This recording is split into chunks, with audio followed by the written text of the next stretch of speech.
नमस्कार मित्रों, बहुत बहुत स्वागत है आपका fact star ESM YouTube channel पर। बिल्कुल हम आपका समय बर्बाद ना करते हुए 21 नवंबर के सारे महत्व 21 दिसंबर है, सॉरी ये 21 नवंबर नहीं है, 21 दिसंबर है। ठीक है, नवंबर नहीं है, 21 दिसंबर के जितने भी महत्वपूर्ण प्रश्न बन सकते हैं सारे हम इस वीडियो में डिस्कस करेंगे और इसका PDF आप हमारे टेलीग्राम चैनल पर देख सकते हैं, जिसका लिंक हम डिस्क्रिप्शन में डलवा देंगे। ठीक है, ये नवंबर गलती से लिख गया है, ये दिसंबर है। ठीक है, चलिए तो शुरू करते हैं। पहला प्रश्न है, राष्ट्रमंडल भारोत्तोलन चैंपियनशिप में हाल ही में किसने स्वर्ण पदक जीता है? तो पूर्णिमा पांडे ने हाल ही में राष्ट्रमंडल भारोत्तोलन चैंपियनशिप में स्वर्ण पदक जीता हुआ। टेकचंद जो है पैरालंपिक के ध्वजावाहक थे ओपनिंग सेरेमनी के। ठीक है, और पैरालंपिक में इंड सेरेमनी जो होती है, समापन समारोह, उसमें अवनी लखेरा थी, याद रखिएगा, ध्वजावाहक।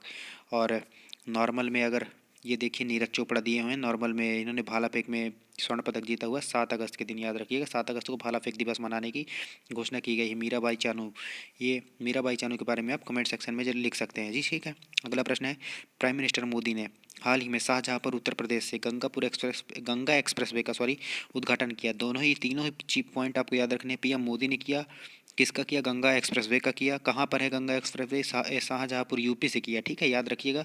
594 किलोमीटर के लंबाई है इसकी, और 3.5 किलोमीटर का इसमें इमरजेंसी हवाई पट्टी भी, लैंडिंग की सुविधा होगी यहाँ पर, बनेगी। ठीक है, तो ये बात भी आप याद रखेंगे। यूपी के 12 जिलों से होकर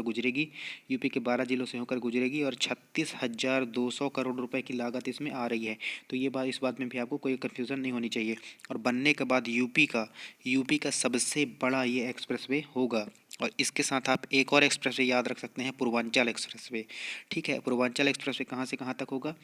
सुल्तानपुर से इसका उद्घाटन किया गया था, याद रखिएगा। लखनऊ से गाजीपुर, ये पूर्वांचल एक्सप्रेसवे की बात कर रहे हैं। और जो अभी गंगा एक्सप्रेसवे है, वो मेरठ से प्रयागराज के बीच में जो है गंगा एक्सप्रेसवे होगा, मेरठ से प्रयागराज।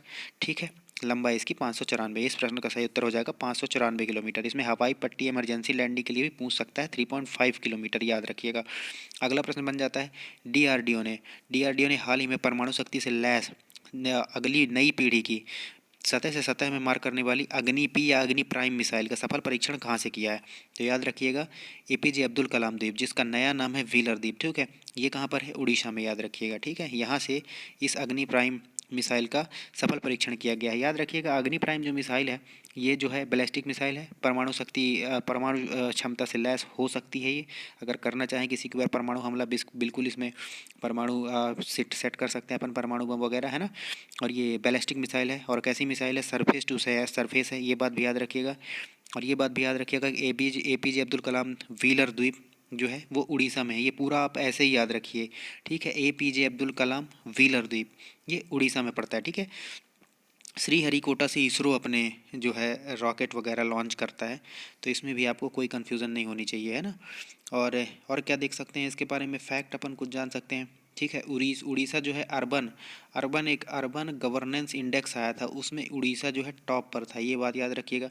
कुछ वाइल्ड लाइफ सेंचुरी देख लेते हैं। ठीक है, सुनवेड़ा, कोठागढ़ कोठागढ़ ठीक है, नलवन, बसईपल्ली, गहिरमठ, ये सारे वाइल्ड लाइफ सेंचुरी उड़ीसा में मिल जाते हैं। ठीक है, और यूनेस्को ने इसके 2 शहर जो हैं, एक वेंकट रायपुर है, याद रखिएगा, एक वेंकट रायपुर है और एक नोलिया सही है, इसको सुनामी रेडी घोषित कर दिया है यूनेस्को ने। तो ये बात भी आप याद रखेंगे। भीतरकनिका नेशनल पार्क भी यही उड़ीसा में ही है। ठीक है, और एक पाइका विद्रोह काफ़ी न्यूज़ में था। पाइका विद्रोह यहाँ पर 1817 में हुआ था, जिसे केंद्र सरकार ने पहला, इस पाइका विद्रोह को पहला जो है स्वतंत्रता संग्राम मानने की जो है मांग उठी थी, तो इसे केंद्र सरकार ने नकार दिया है, याद रखिएगा। पाइका विद्रोह भी 1817 में उड़ीसा में ही हुआ था। और इसके नेतृत्वकर्ता कौन थे, किसकी अगुवाई में पाइका विद्रोह हुआ था? तो बख्शी जगबंधु विद्याधर, याद रखिएगा, बख्शी जगबंधु विद्याधर इसकी अगुवाई में हुआ था। तो ये बात भी याद रखिएगा, कोई कन्फ्यूज़न नहीं होनी चाहिए, है ना। अब DRDO का है, अब ये DRDO ने ये टेस्ट किया है, तो DRDO कब बना था? 1 जनवरी 1958 को DRDO बना था। इसका जो मोटो क्या है? बलस मूलम विज्ञानम। ठीक है, याद रखिएगा, बलस मूलम विज्ञानम कई बार पूछ चुका है। ठीक है, याद रखिएगा।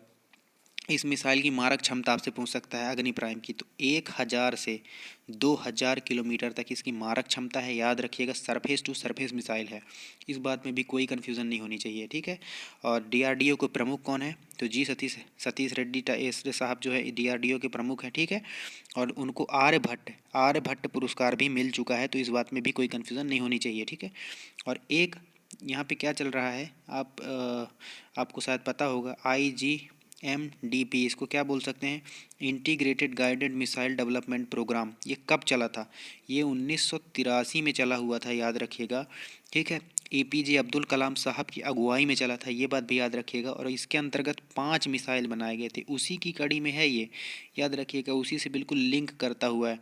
तो कौन कौन सी वो मिसाइलें थी, एक थी पृथ्वी, एक थी अग्नि, एक थी त्रिशूल, एक थी नाग, और एक था आकाश, ठीक है।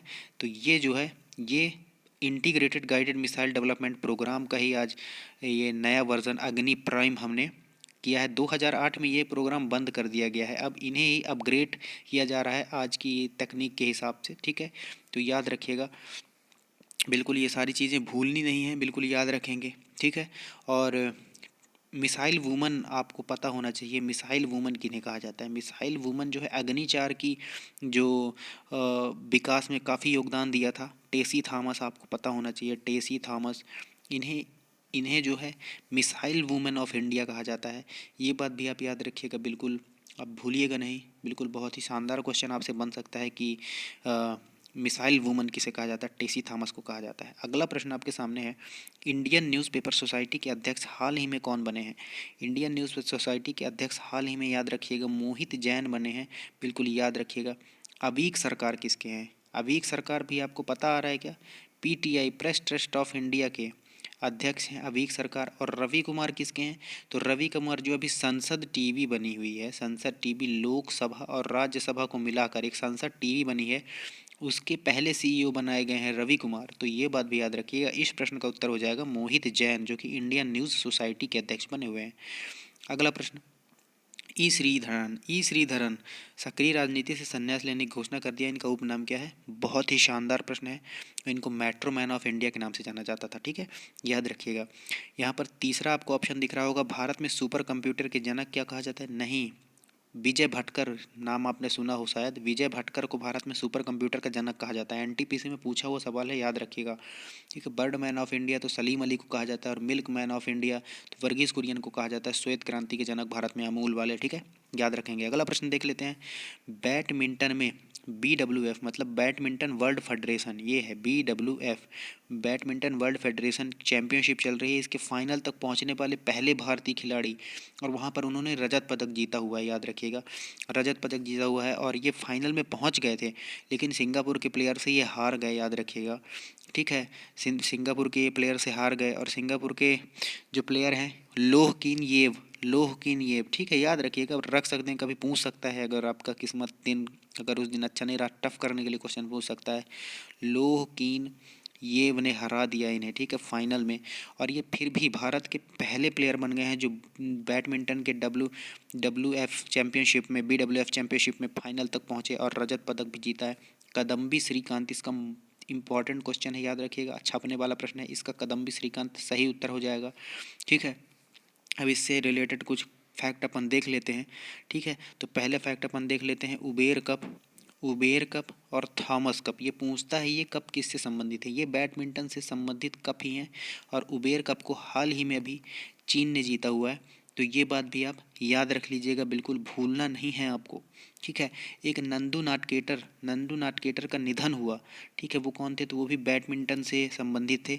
और याद रखिएगा, बैडमिंटन के क्षेत्र में पहले अर्जुन अवार्डी भी थे नंदू नाटकेटर, याद रखिएगा। और badminton life time achievement award किसे मिला है, तो दीपिका पादुकोण के पिता श्री प्रकाश पादुकोण को जो है ये मिला हुआ है, क्या बैडमिंटन के क्षेत्र में जो है लाइफ टाइम अचीवमेंट अवार्ड से सम्मानित किया गया है। अगला प्रश्न अपन देख लेते हैं, अगला प्रश्न आपका बन जाता है, हाल ही में CCI मतलब भारतीय प्रतिस्पर्धा आयोग, ठीक है, तो कंपटीशन कमीशन ऑफ इंडिया बोल सकते हैं, भारतीय प्रतिस्पर्धा आयोग ने 200 करोड़ रुपए का भारी भरकम जुर्माना किस पर लगा दिया है? तो अमेजॉन पर लगा दिया है। भारतीय प्रतिस्पर्धा आयोग ने 200 करोड़ रुपए का जुर्माना लगाया भाई साहब, याद रखिएगा। तो भारतीय प्रतिस्पर्धा आयोग ने लगाया है। तो भारतीय प्रतिस्पर्धा आयोग जो है 2003 में बना था, ठीक है। न्यू दिल्ली में इसका हेडक्वार्टर हो जाता है और अशोक कुमार गुप्ता इसके प्रमुख हो जाते हैं, CCI के, ठीक है। अगला प्रश्न देख लेते हैं। केंद्र सरकार के अनुसार भारत की परमाणु क्षमता कितनी हो गई है? वर्तमान की बात की जा रही है, भारत की परमाणु क्षमता कितनी है? तो 6780 मेगावाट, याद रखिएगा। यहाँ पर ऑप्शन में जो है नहीं दिया गया, याद रखिएगा 6780 है वो, है ना। 6780 है, 6789 नहीं है, ये आप करेक्ट कर लीजिएगा। 6780 मेगावाट वर्तमान में परमाणु क्षमता है भारत की, याद रखिएगा, ठीक है। और एक लक्ष्य भी है अपने सामने कि 2031 तक अपने को 22,480 मेगावाट करने का, ये 2031 तक का लक्ष्य है। तो इस बात में भी कोई कन्फ्यूज़न नहीं होनी चाहिए। वर्तमान में है 6,780 मेगावाट, ठीक है। और लक्ष्य कितना है? 2031 तक का लक्ष्य है 22,480 मेगावाट। तो इस बात में भी कोई कन्फ्यूज़न नहीं होनी चाहिए। अच्छा, वीडियो आपको अच्छा लग रहा हो तो fact study SM YouTube channel को सब्सक्राइब कर लीजिए और बेल आइकन को भी दबा लीजिएगा। और मैं आपको बोल रहा हूँ कि आप एक लक्ष्य अपना तय करिए सुबह उठ के ही, और पूरा दिन उस लक्ष्य को पाने के लिए लगाइए। आपकी लाइफ में बहुत सुधार आएगा, आप बहुत कॉन्फिडेंट महसूस करेंगे। अगला प्रश्न देख लेते हैं। दिव्यांगों के लिए जॉब पोर्टल रोजगार सारथी का शुभारंभ किसने किया है? ये मोस्ट इंपॉर्टेंट और कंफ्यूजिंग क्वेश्चन हो सकता है, ठीक है। तो दिव्यांगों के लिए जॉब पोर्टल, ये रोजगार सारथी, इसको हाल ही में हमारे सड़क परिवहन मंत्री नितिन गडकरी ने शुभारंभ किया है इसका, ये बात याद रखिएगा। अमित शाह हमारे सहकारिता मंत्री हैं, सहकारी मंत्रालय नया बना हुआ है, इसीलिए मैं बार बार आपको याद दिला रहा हूँ। अमित शाह सहकारिता मंत्री हैं। अगला प्रश्न, हिंदी, उर्दू और अंग्रेजी त्रिभाषी भूमि पासबुक जारी करने का फैसला किस राज्य ने लिया है? याद रखिएगा, जम्मू कश्मीर ने लिया है, ठीक है। जम्मू कश्मीर अब हिंदी, उर्दू और त्रिभाषी भूमि पासबुक जारी करेगा, जिसमें कोई कन्फ्यूज़न नहीं होनी चाहिए। लेफ्टिनेंट गवर्नर हैं जम्मू कश्मीर के मनोज सिन्हा, याद रखिएगा। अब कुछ जम्मू कश्मीर से रिलेटेड फैक्ट देख लेते हैं। यहाँ पर हेरात उत्सव भी मनाया जाता है, बटुकनाथ महोत्सव भी मनाया जाता है। यहाँ पर कार खंडर योजना भी चल रही है, ठीक है, कारीगरों के लिए। यहाँ पर एक साइक्लोथॉन हुआ है, यहाँ पर एक डल झील है, यहाँ पर एक साइक्लोथॉन हुआ है, पैडल फॉर डल एक साइक्लोथॉन हुआ है, ठीक है। और यहाँ पे देविका और पुनेजा ब्रिज भी हैं, तो ये बात भी आप याद रखेंगे। और जम्मू कश्मीर हाई कोर्ट के चीफ जस्टिस बने हैं पंकज मित्तल, तो ये क्वेश्चन आपके लिए इंपॉर्टेंट हो सकता है, ठीक है, क्योंकि नॉन मुस्लिम व्यक्ति बने हुए हैं यहाँ के जस्ट, तो ये इंपॉर्टेंट हो सकता है, ठीक है, ठीक है। मुस्लिम बहुल इलाका है, ठीक है। डल झील, वुलर झील और शेषनाग झील, नागिन झील भी यहाँ पर पाया जाता है, ठीक है, याद रखिएगा। यहाँ पर राउफ, यहाँ का डांस काफ़ी फेमस है और बहुत ज़्यादा ये लोक नृत्य पूछा जाता है कि राउफ कहाँ का है। और भांड जश्न भी एक होता है। यहाँ के नेशनल पार्क है, ठीक है, किश्तवाड़, डॉक्टर सलीम अली और दाचिग्राम नेशनल पार्क। और डॉक्टर सलीम अली जो बर्ड सेंचुरी है वो गोवा में हो जाती है। अगला प्रश्न देख लेते हैं। अगला प्रश्न क्या बन रहा है? भारत, ईरान और कौन सा देश हाल ही में चबाहर बंदरगाह का संयुक्त उपयोग करेगा? चबाहर बंदरगाह जो है ये ईरान में पड़ता है। तो भारत और ईरान अभी तक इसका यूज़ कर रहे थे, लेकिन अब उज्बेकिस्तान भी इसका यूज़ करेगा, याद रखेंगे। इंपॉर्टेंट क्वेश्चन आपके लिए बन सकता है। अगला प्रश्न और बहुत महत्वपूर्ण प्रश्न है आपके लिए। कोवोवैक्स कोवोवैक्स एक वैक्सीन है, ठीक है, जिसे WHO ने हाल ही में बच्चों पर आपातकालीन उपयोग की मंजूरी दे दी है। इसे कौन उत्पादित करेगा? तो इसे उत्पादित करेगा सीरम इंस्टीट्यूट ऑफ इंडिया, याद रखिएगा। आदार पूनावाला की company serum institute of India, इसके प्रमुख है आदार पूनावाला, तो याद रखेंगे पुणे बेस्ड कंपनी है ये। और बहुत ही ज़्यादा ये प्रोडक्शन इसकी क्षमता है। और जो कोविशील्ड जो एस्ट्राजेनेका और ऑक्सफोर्ड की है, उसको भी उत्पादित सीरम इंस्टीट्यूट ऑफ इंडिया ही कर रहा है, तो ये बात भी आप याद रखेंगे। इस प्रश्न का सही उत्तर हो जाएगा सीरम इंस्टीट्यूट ऑफ इंडिया। विश्व की पहली एक DNA आधारित वैक्सीन बनी है जाइकोव-डी, याद रखिएगा, जायडस कैडिला की है, ठीक है। और एक कोवैक्सीन है जिसे भारत बायोटेक ने बनाया है, याद रखिएगा, वो निष्क्रिय वायरस पर काम करता है, ठीक है। कोविशील्ड जबकि सक्रिय वायरस पर काम करता है। और कोवैक्स पहल में शामिल होना पहला राज्य आपसे अगर पूछ देता है तो वो पंजाब हो जाएगा, ठीक है। तो बिल्कुल आप इस बात को याद रखेंगे। अगला प्रश्न और बहुत ही महत्वपूर्ण प्रश्न आपके लिए। स्वर्ण मयूर पर्यावरण प्रबंधन से हाल ही में किसे सम्मानित किया गया है? तो स्वर्ण मयूर पर्यावरण प्रबंधन से हाल ही में steel authority of India, SAIL, इसको सेल शॉर्ट में बोलते हैं, स्टील अथॉरिटी ऑफ इंडिया, इसकी पहला महिला प्रमुख भी बहुत इंपॉर्टेंट क्वेश्चन बन जाता है। तो इसकी पहली महिला प्रमुख बन गई थी सोमा मंडल, याद रखिएगा, सोमा मंडल सेल की पहली महिला प्रमुख बनी थी। और ये अवार्ड जो है स्वर्ण मयूर प्रबंधन पर्यावरण प्रबंधन अवार्ड, ये सेल ने लगातार तीसरी बार जीता हुआ है। तो ये बात भी आप याद रखेंगे। सेल के अंदर कौन कौन से आते हैं?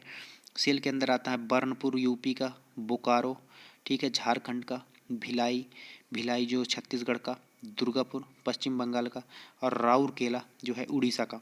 तो याद रखिएगा, राउरकेला को हमने जर्मनी के सहयोग से बनाया, दुर्गापुर को हमने UK के सहयोग से बनाया है, और भिलाई और बोकारो को हमने रूस के सहयोग से बनाया है। तो ये बात भी आप याद रखेंगे, बिल्कुल भूलना नहीं है आपको। और एक प्रश्न आपको बताया जा सकता है कि एशिया पर्यावरण प्रवर्तन पुरस्कार, सॉरी, एशिया पर्यावरण प्रवर्तन पुरस्कार हाल ही में किसे दिया गया? तो सुस्मिता लैंका को हाल ही में एशिया पर्यावरण प्रवर्तन पुरस्कार से सम्मानित किया गया। मोस्ट इंपॉर्टेंट फैक्ट आपके लिए बन जाता है कि एशिया पर्यावरण प्रवर्तन पुरस्कार किसको मिला है? सुस्मिता लैंका को मिला है, याद रखिएगा। और ग्रीन ऑस्कर कहा जाने वाला व्हिटली अवार्ड मिला है नागालैंड के नुकुलू फोम को, मैंने कई बार आपको बता चुका है। ग्रीन ऑस्कर कहा जाने वाला व्हिटली अवार्ड मिला है नागालैंड के नुकुलू फोम को, याद रखिएगा।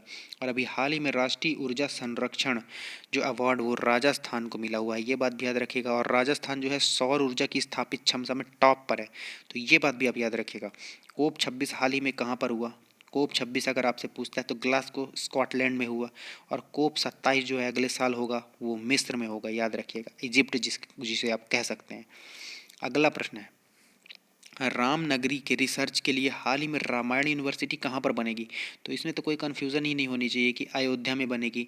रामायण यूनिवर्सिटी अयोध्या में बनेगी, ठीक है। 21 एकड़ एरिया पे बनने वाली है, ठीक है। तो ये भी जान लीजिए कि कुशीनगर में ट्रांसजेंडर यूनिवर्सिटी बन रही है, मेजर ध्यानचंद यूनिवर्सिटी मेरठ में बन रही है, तो ये बात भी याद रख लीजिएगा। डिफेंस इंडस्ट्रियल कॉरिडोर जो है झांसी में लग रहा है, और रेल यूनिवर्सिटी वडोदरा में बन रही है, तो ये बात भी आप याद रखिएगा। तो बहुत बहुत धन्यवाद आपका आज का वीडियो देखने के लिए। वीडियो का कंटेंट अगर आपको अच्छा लगा हो तो वीडियो को लाइक कर दीजिए, चैनल को सब्सक्राइब कर लीजिए, अपने दोस्तों के साथ शेयर कर दीजिए। और बहुत ही जल्द इसमें GS और GK के चैलेंजिंग क्वेश्चन आपके सामने इसकी सीरीज़ आएगी पूरी की पूरी, जो आप बिल्कुल ज़रूर देखिएगा, ठीक है। तो बहुत बहुत धन्यवाद आपका, चैनल को सब्सक्राइब करके हमें सपोर्ट करिए। बहुत बहुत धन्यवाद आपका, आपका दिन शुभ हो। जय हिंद, जय भारत।